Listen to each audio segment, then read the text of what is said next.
Dad, happy Father's Day.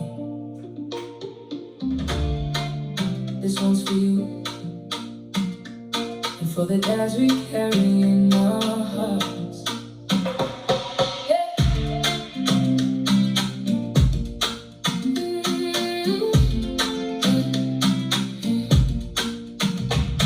Yeah. First time I rode my bike, you ran beside me till I got it right. First game out on the field, your voice was the loud.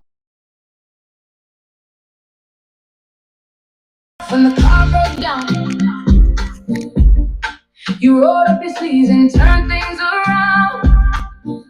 You taught me that courage isn't what you say, it's what you do when life gets in the way.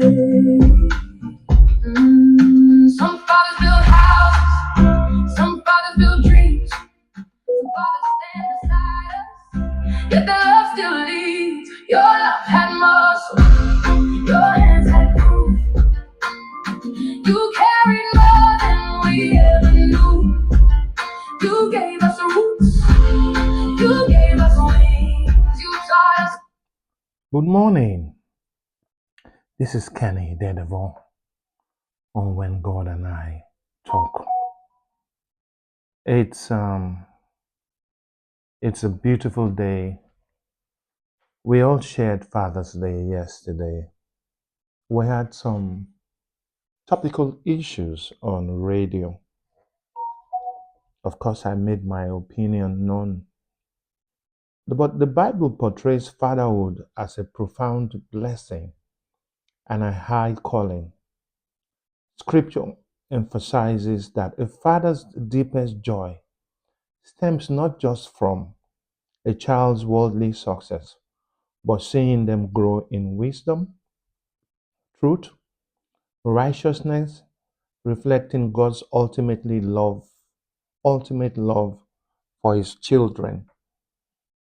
The key Bible themes on Father's Day: children as a reward. Scripture declares children are a heritage and a gift from the Lord, bringing great blessings to a man's life.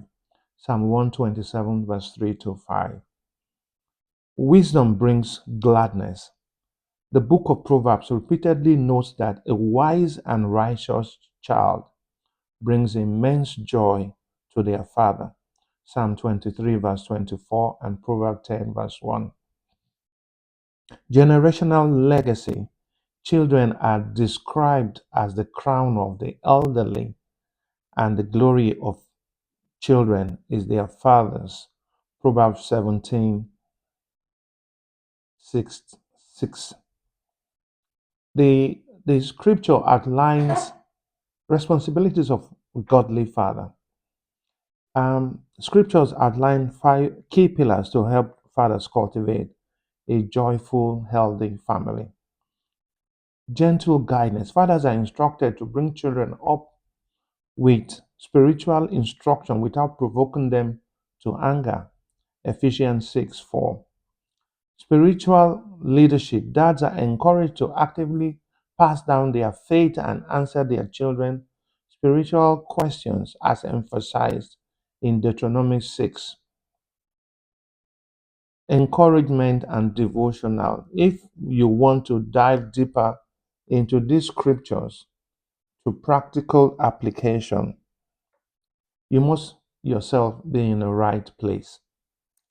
Now, the gift of having a baby is not only a joy to you, it's a life transforming moment, a life changing moment for the father as well. He will have the chance to pass down his knowledge, do often do fun activities, and play an active role in your child's life. We grew up under the cane. I tried to do that with my first son. Yeah, he said I should apologize to him for beating him. I said, yes, I'm sorry I had to beat stupidity out of you. I apologize for beating stupidity out of you. But the children of nowadays, we are not supposed to bring them the way our fathers brought us. We're supposed to talk to them. Somebody said, Mavis said, we don't negotiate. You deliberate on your activities that are bad and not particularly good. You tell them what they have done wrong. But for some of us fathers that have been absent from home, we have given our wives the power and authority to play both father and mother. I give kudos to these women who have played the role of fathers in their children's life. They have been there when the man is sick and when the children are sick, when they are well. So it goes to reason that when they travel abroad, they call their mothers, they don't call you father. And there are some bad situations we have where the father gives money um, to the mother, and the mother does not tell them that this money is coming from their father. They just believe that their fathers are redundant and useless in their lives. They see their mothers as the key person helping them out. But women should always try to let the children know that these funds we're using are from your fathers, not from me. I remember a man who used to buy things for his mother-in-law. The wife never told the mother-in-law that our own mother that my husband was buying and giving me money for these things. The woman saw the man as useless to him. So, women, we're not saying that you're not good people. Some of you are very good, very resplendent in your actions, but some are terrible. Unsobu, bad people, bad, incarnately bad. They represent the Satan in land. They do everything to make their children see their father as horrible and bad. You can't earn anything by portraying your husband as evil, even in divorce. You must give access to these children to see their father. You may have differences with this man. It doesn't mean the children have differences with their fathers. I remember a man whose 16-year-old son told him that you are as useless to me as the day and night is. It is what the mother has fed the children. So there are 5 P's of marketing: pride, product, promotion, um, price, product, promotion, place, which is the special factor, and people. So also we have 5 P's of fatherhood. Is a framework used to outline the core roles a father plays in his children's life. While the variation exists, the widely accepted roles include being present. You must be present in the children's life, providing, protecting, promotion, guiding, and acting as a priest philosopher in the home. Here is the breakdown of the 5 P's that what they mean in practice. Present. Being a dad goes beyond mere living in the same house. It means being actively engaged. Don't send your children to their mother when they have homeworks. You may not know book, but try and pretend say you know. And then being present in present teachers association meeting helps. Um, Provide. Fathers traditionally take on the responsibility of meeting the family's physical and financial needs. This extends to ensuring a stable, secure environment for children to grow up and also provide emotional stability. Protect. A father plays a major role in shielding his children from harm, both physically and the real world, and emotionally within the household. This involves creating a safe space where children feel secure enough to express themselves without fear. I didn't say go and beat the teacher because he beat your son or daughter. Promotion. A core job of fatherhood is preparing children for the outside world. This means teaching them core values, imparting life skills, and providing their moral compass and encouraging them to develop their full potentials. The priest, the philosopher. Historically and psychologically, fathers are often seen as the spiritual and ethical anchors of the family. This involves passing down family tradition, teaching empathy, and instilling a sense of purpose and character for their future growth. And like I said, the three roles, major roles, is to protect, provide, and be a pusher. Um, a father has four responsibilities: to influence and impart values, to confer a healthy identity, to provide security, especially emotional security, and four, to affirm their potentials. There was a time in London, we were living in Coventry, and my daughter came to me. She was looking downcast. I said, "What's wrong with you?" She said, "The boy I thought I loved is being silly and being." She was in the uni then. I said, "Nicole, wear my glasses. You see, love is blind. Marriage is an eye opener. If anybody asks you what you bring to the table, tell them you are the table. What are they bringing? You are educated, you're a lawyer, you're well brought up, you can cook, you can take care of home."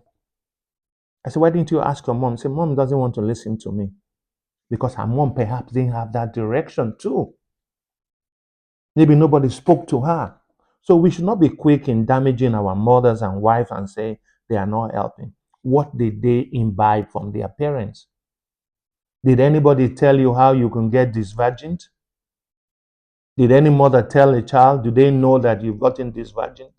So we shouldn't expect so much from our mothers and fathers.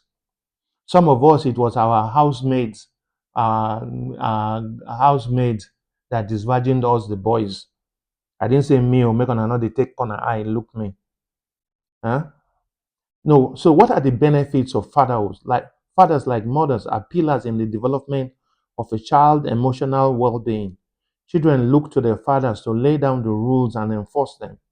They also look to their father to provide a feeling of security, both physical and emotional. So there are three types of fathers: absentee father, the emotional father, and the strategic father. And yes, we can reconcile, we can change, we can find new ways of doing things. We can even support our family in their tracks and say, "Look, I want to change. I want to be more strategic." Well, it depends on how exposed the father is. Then, what are the three types? We said four types. No, let's look at this. The development of fatherhood. Development of the new man, fathers have become more active in the daily childcare, upbringing, and nurturing of the children. You see, we must not forget the fact that some of us is what we receive from our fathers, is what we give our children. But time has changed. We cannot always bring out the cane, spare the rod, and spoil the child. You can negotiate, you can deliberate, you can let them know. But you must let them understand that the computer, the laptop, and the iPad is not the way to go. Before, we used to play football on the streets. We used to do a lot of things. Now we can't do them. First of all, for kidnappers and all kind of reasons. But we must not forget the fact that children are heritage of God. They are not yours. They belong to God. So most of the things we have learned over the years are what we learned from our parents. And some of them are old fashioned and old school. So we have to find avant garde ways of talking to the children. We're not supposed to slap them. They ask you, you slap them. The father is coming, everybody's running to corner to carry book, which is a lie. We all did it. We all did it.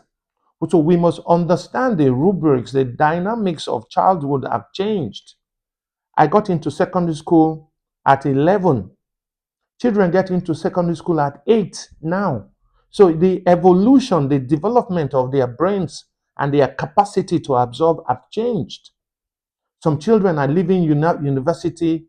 Some of them are leaving at 16, some 17. Some of us, we left at 23. We did youth service at going 24.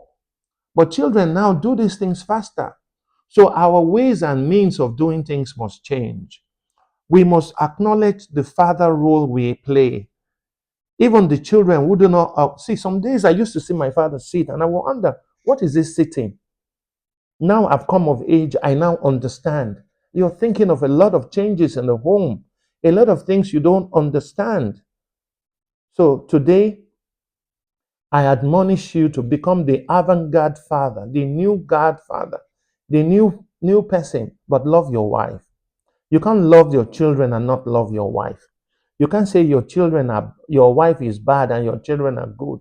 The totality of the package is what you take home. And women, stop demonizing your husbands as bad person. Is the devil incarnate. What of you? Are you better off? The prism from which you look, Proverb 13, the last verse says, I can see it. Now we see through a dark prism. So if you see your husband in the dark prism, it means you yourself, you're incarnately dark. Let us show love. Let us appreciate everybody that has been involved in our lives. Let us appreciate our stepmothers. Let us appreciate the women on those days. You make up mess on the road, they will say, I will tell your father. It's better for them to beat you where you have made the mistake. If they go and tell your father, your own don't finish. Lie, your own don't finish.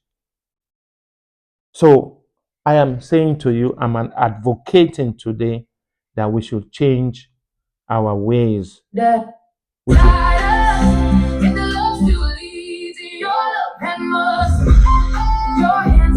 My name is Kenny Dedeville, and this is When God and I Talk on Father's Day, which happened yesterday. We're just doing our program for today. You carry more than we ever knew. You gave us roots. You gave us wings. You taught us courage without words. Every sacrifice built what we stand up. Every lesson still carries your flame. And if the world asks how far love can go, I'll point to you. The best dad I know. Dad, maybe I never said thank you enough for the dreams you put on hold, for the miles you traveled, for the weight you carried without letting us see it, for every lesson you taught. I hope you know your love built more than a family. It built us. Thank you.